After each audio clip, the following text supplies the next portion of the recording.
In TTRPGs, should you have rules for role-playing? Would a game be better if it had as much crunch for the storytelling side as most games give to combat? Is there some secret combination, some formula that you can follow that will guarantee high drama and all the feels at your table? Oh yeah, kind of.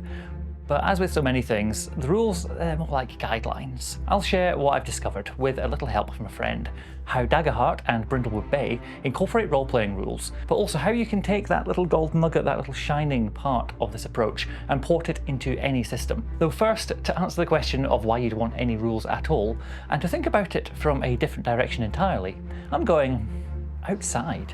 I want guidance at the things that I'm bad at. And I'm bad at writing stories and creative writing in general. I've not done this seriously since I was about 16 in high school English classes. I like the outdoors. This is my happy place. And I find the rules for exploration for the wilderness in TTRPGs to be frustrating because I already know quite a lot about it and I'd much rather substitute for my own inventions. My name's Rich, this is Renegade Rolls, and I'm outside for a change. This is nice. A good walk here, we've got apples. I can manage this, this is easy nature. Different people with different expertise will find various parts of the game frustrating. A great example is Ben, champion sword fighter, who really does not like the rules for combat in D&D. I think one of the key things is people really don't understand how light swords are and how fast swords are. Swords are designed to be light, fast, and razor sharp. That's their context, you know? So, for instance, all the kind of the action economy that you might find in Dungeons and Dragons, it is way too slow for real swordsmanship. Way too slow. Or something like a Highland broadsword, you're thinking about like multiple actions much faster. You could like classically say in Highland broadsword, you'd be throwing pie riposte. You'd be like a level 20 fighter in real life. You know, that's how many things you'd be doing per action economy. Back inside with my shelves of many games, including some new ones I've just picked up. I went through to Ancient Robot in Edinburgh at the weekend and bought quite a few nice things. There's Blades in the Dark and Scurry that you can see. Unlike some people, more from this guy later, I am not a game developer or designer, but if I had to invent a system for Ben, letting him narrate in all sorts of detail the different maneuvers that his character makes, with maybe only a single dice roll needed to determine the outcome of a fight, I'd give advantages for sharing a good description of what thrusts and parries and other sword things that his character then chooses to do. So when I'm outside, I'm in my happy place. I've got my compass, I've got my whistle, and I know how to use them.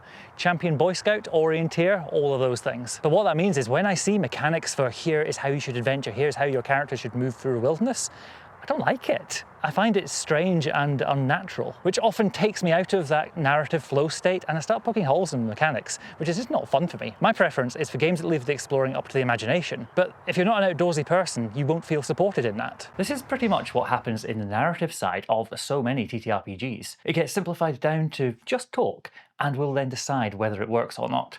The social side of TTRPGs is nowhere near a match for the detail and crunchiness of simulating combat in most games. So the question then becomes, well, what would a system look like which was as crunchy in narrative as D&D is in combat? After chatting with a few folks on my Discord server, which you should totally join by the way, the consensus between us was that there are mechanics to role-playing, but they're not something you should use dice for. The mechanics of making interesting and compelling role-playing scenes are actually the mechanics of improvisation and storytelling. As a player, taking the time to really think about your character, think about what they would do in this moment, and if this is true, what else is true?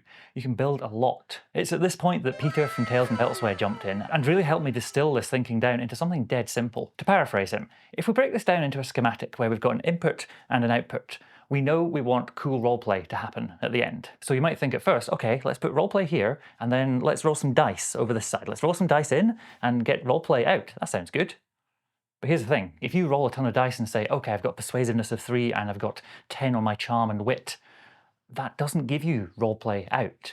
That gives you a framework that you could roleplay around, but it doesn't make a compelling moment at the table. Using dice, you've achieved specificity, but it's got no charm, it's got no soul to it. Instead, Peter suggested that we flip this around. If we take roleplaying as an input, and the output is some mechanical advantage, something in-game, something tangible, then we get something interesting. We both recently played in a game of Brindlewood Bay, which was run by Salty Nick. In that game, with the best of premises, you are little old ladies solving crimes. But something that really sets that game apart and encourages so much roleplay is that there are tangible mechanical rewards for role-playing. And that fits this schematic, this way of thinking, perfectly. Another game which gives mechanical reward for roleplay is Daggerheart. Part of the character creation is coming up with experiences, little one-line descriptions or quotes of things from your past. For example, during my Daggerheart actual play, which you should totally watch too because it's really good, one of the characters, Verdi, had "you can't fight the wind" as one of her experiences. And whenever that was applicable, whenever it came up, you got a +2 bonus on a roll. What this means is that players are always looking for opportunities to tie in situations to their past, to their backstory. And we found that we had bits of character building happening all the time. Likewise, one of the downtime activities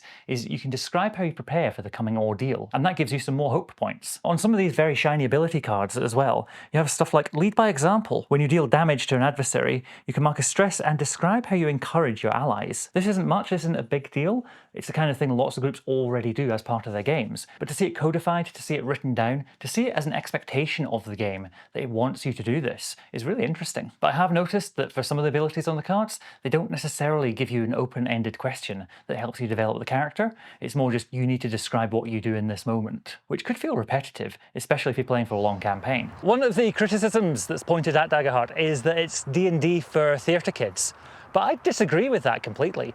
I think what Daggerheart has done is they've created a game for people just like me who maybe wish they had the opportunity to be theatre kids, to find those creative outlets from a young age. The fact I'm only just discovering some of my creative voice now is thanks in part to role-playing games, which give the opportunity for people with no storytelling background to find amazing adventures. And games which have the support for the narrative side really do stand out from the crowd of role-playing games. Some good news though, you don't need to be playing Daggerheart and you don't need to be a little lady solving crimes in order to have this kind of experience at your table. The idea of encouraging roleplay and giving some narrative reward is present in lots of systems. D&D has it in the inspiration mechanic. But if you're looking to add more structure, if you're looking to make this a systemic part of the way that you play, there's a few things you can do. Number 0 on this list is your regular reminder to talk to your players.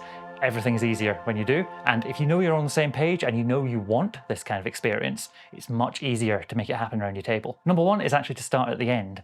What's a good reward? What's a good mechanical bonus for this kind of behaviour? In D&D, that could be something as simple as advantage on a roll. There's no need for the advantage to be game-breaking, there's no need to have people feeling forced to do this. It's about a small bonus to encourage this narrative side. Number 2 is to expand on the Matt Mercerism of how do you want to do this, as well as players describing the how of their action. Have some questions on hand.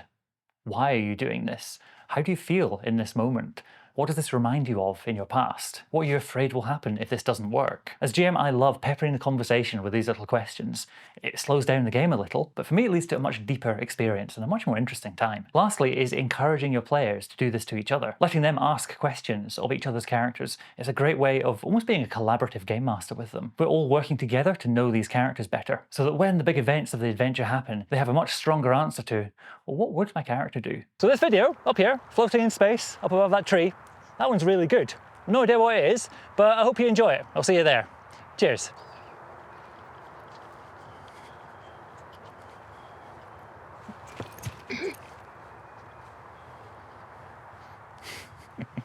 Don't know if that jump worked.